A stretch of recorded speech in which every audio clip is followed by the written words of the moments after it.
Hello student, I am Rohit from right direction classes. Student, आज मैं आपको बताने वाला हूँ थर्माइट रिएक्शन के बारे में। एक्चुअली थर्माइट रिएक्शन होता क्या है और इसका इस्तेमाल कहाँ किया जाता है। थर्माइट रिएक्शन का अगर मैं बताऊं तो इसका इस्तेमाल भारी भरकम पटरियाँ यानी रेल की जो लाइन होती है उसको जोड़ने के लिए किया जाता है, पटरियों को जोड़ने के लिए। अब आपको पता है कि वेल्डिंग नामक आपने शब्द सुना होगा। जैसे हमारे घरों में लोहे का कोई भी आइटम होता है, अगर टूट जाता है तो हम उसमें वेल्डिंग करा के लिए आते हैं बाहर से। एक्चुअली वो वेल्डिंग जो होती है वो बड़ी कमज़ोर वेल्डिंग होती है, वो कुछ समय तक चलती है, वो अगेन टूट जाती है। बट एक्चुअली अगर यही क्वेश्चन आपसे पूछा जाए कि हमारे जैसे हमारी पटरियाँ जो वगैरह कैसे जोड़ी जाती हैं, क्योंकि पटरियों का आपको भी पता है पटरियाँ जो होती हैं वो इतनी बड़ी नहीं होती हैं कि एक जगह से दूसरी जगह तक परमानेंट बिछा दी जाए। तो वो उसकी पटरियों के कुछ हिस्से होते हैं, उसको लाया जाता है और उसको जोड़ा जाता है, वेल्डिंग की जाती है। अब उनकी वेल्डिंग कैसे की जाती है इसके बारे में मैं आपको बताता हूँ। वो जो रिएक्शन इस्तेमाल करते हैं उस रिएक्शन का नाम है thermite reaction. Student, thermite reaction का इस्तेमाल करते हैं। थर्माइट रिएक्शन में एक्चुअली होता क्या है, वो क्या करते हैं, आयरन ऑक्साइड होता है, आयरन ऑक्साइड जिसे हम फेरिक ऑक्साइड भी बोल देते हैं, उसको एल्युमिनियम के साथ रिएक्ट करके उसको क्या करते हैं, एल्युमिनियम के साथ कंबाइन करते हैं और फिर उसको क्या करते हैं, उसको एक हीट प्रोवाइड करते हैं।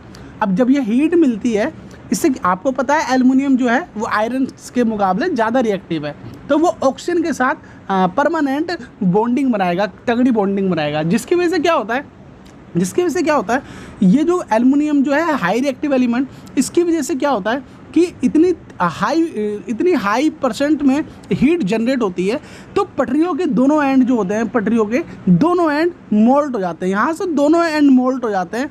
और ये फेरिक ऑक्साइड क्या करती है, इनको परमानेंट जोड़ने का काम करती है। फेरिक ऑक्साइड क्या करती है, इनको पटरियों को पिघला के दोनों को परमानेंट जोड़ देती है, जॉइंट तक नज़र नहीं आता स्टूडेंट हमें। तो इतनी ये वाली जो रिएक्शन होता है, इसी रिएक्शन को थर्माइट रिएक्शन बोला जाता है। और ये रिएक्शन इतना एक्सोथर्मिक होता है, इसमें तकरीबन 4000 डिग्री फ़ारेनहाइट टेम्परेचर इसमें जनरेट होता है इसमें।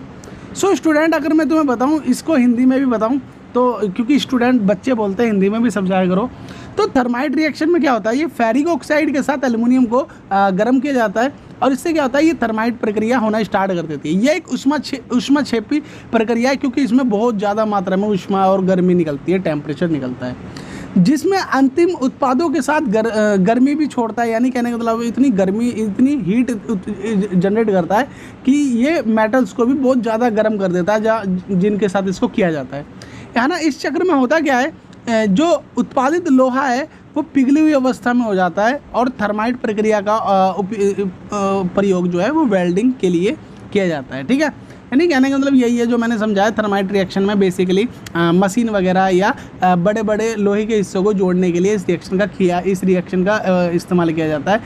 इस वजह से किया जाता है क्योंकि इसमें एल्युमिनियम का इस्तेमाल इस वजह से किया जाता है क्योंकि एल्युमिनियम जो है वो एक रिएक्टिव एलिमेंट होता है और जो एक्सोथर्मिक रिएक्शन करने में बहुत ज़्यादा हेल्पफुल करता है। सो होप कि स्टूडेंट आपको वीडियो समझ आए।